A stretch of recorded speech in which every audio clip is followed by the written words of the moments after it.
Hello Zebra Herd, welcome back to Kirby's Dream Land. Today is the bonus episode, an episode where we go back and look at some of these smaller details that we missed along the way.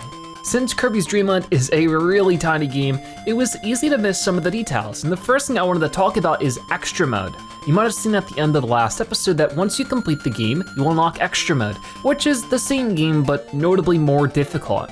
Enemies are replaced with stronger versions that deal more damage and are much faster. It is still the same game, so I didn't really see a need to play through it again, but it is really cool to see some of the characters totally changed out for new characters and being able to fight them instead. Back on the main menu, pressing down, B, and select will bring you to the configuration mode. Here you can change Kirby's health and lives, as well as a sound test. This is pretty cool because you can sort of make the game a little bit easier if you are struggling by giving Kirby more health, or if you want to make it really difficult, you can give him next to no health and very little lives. And the sound test is pretty neat. If there's a specific little song you wanted to listen to, now you have access to all of them. And as one last little cute detail, if you pause the game and wait for long enough, Kirby will begin dancing.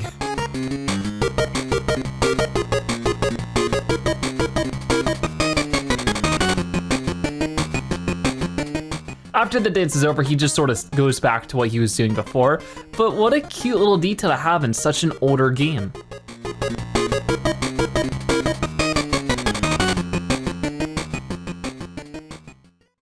Now that we've taken a look at some of the details inside the game, I wanted to go to the physical version of the game. This is the original physical release for Kirby's Dream Land.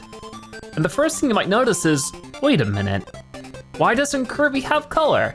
It's actually a very interesting story. So while Kirby's Dream Land was still being developed in Japan, they hadn't quite decided which color they wanted Kirby to be.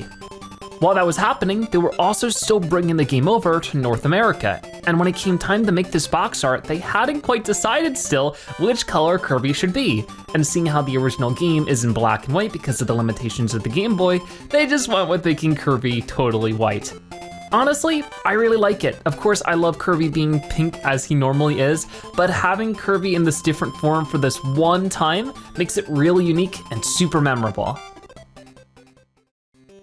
On the back of the box, you can see two screenshots of the game, one where Kirby is fighting the first boss, Wispy Woods, and then another where Kirby is flying in the very first level of the game. But there's also a description of the game. Kirby to the rescue, Dreamland is in peril. An evil king has stolen the magic Twinkle Stars. If they're not recovered, the people of Dreamland could starve. Meet Kirby, a roly-poly little hero, as he runs, jumps, floats, and swims in search of the treasured Twinkle Stars. He'll puff his way through castles, caves, dungeons, and forests.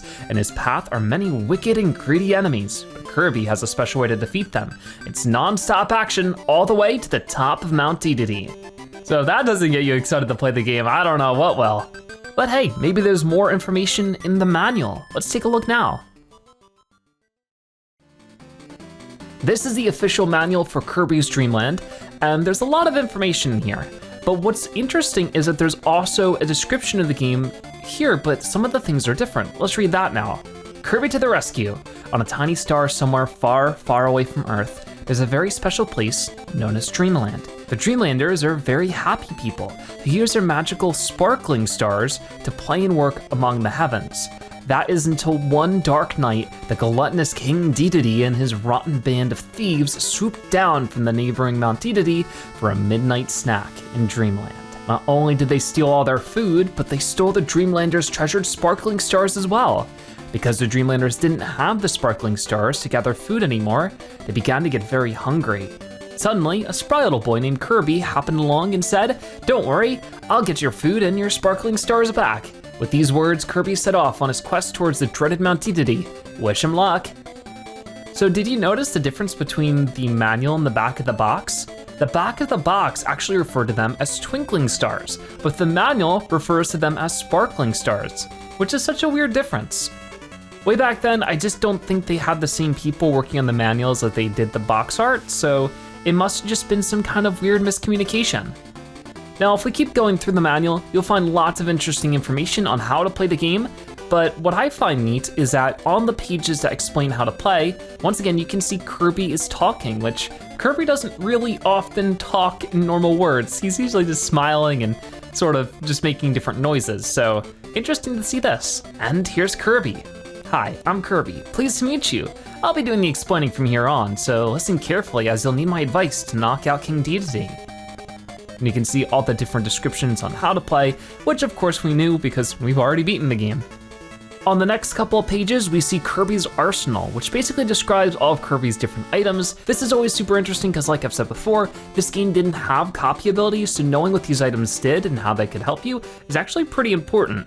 It's also nice because it does give some of the names to the items that we didn't really know. The most interesting thing here is the bag of magic food, but most Kirby players know them as Maxim tomatoes. I think this is once again that they just didn't really know what this was when writing this manual and just didn't see it as a tomato. As far as I can tell, this is the only game that refers to the Maxim tomato as a bag of magic food, so I think it's pretty easy to conclude that this was just sort of some kind of misunderstanding. Continuing on, we have the road ahead, which explains each different stage and has a little description about them, as well as some really cute art. I really like the Krakow, but these all look so cool and feature the different bosses you can find in each area. And then on the final 2 pages, we have hints. Explore all areas thoroughly and look up hidden passageways. Magical food, pep root, and 1-ups are hidden in some unexpected places. You'll have to be patient in order to defeat some of the bad guys. Use enemies, blocks, or anything else you can find to defeat some of the stronger enemies. And there we have it. That is basically the manual for Kirby's Dream Land, as well as the box art. And that's about all of the finer details I wanted to go over for this game. I think it's a lot of fun to look at the physical versions of these kind of games because we don't really get this level of care in our box art and the manuals of games that come out nowadays. So I'm hoping this is something I can do a little more moving forward. When we play older games, I'm hoping to have bonus episodes we check out the physical versions. So definitely let me know if this is something you are more interested in. With that being said, I think that's gonna wrap it up for our adventure here through Kirby's Dream Land. We're only a couple weeks away from the new game, Kirby and the Forgotten Land, so be sure to be excited to check that out whenever it releases. But with that being said, thank you guys so much for watching. I'll see you next time. Bye-bye.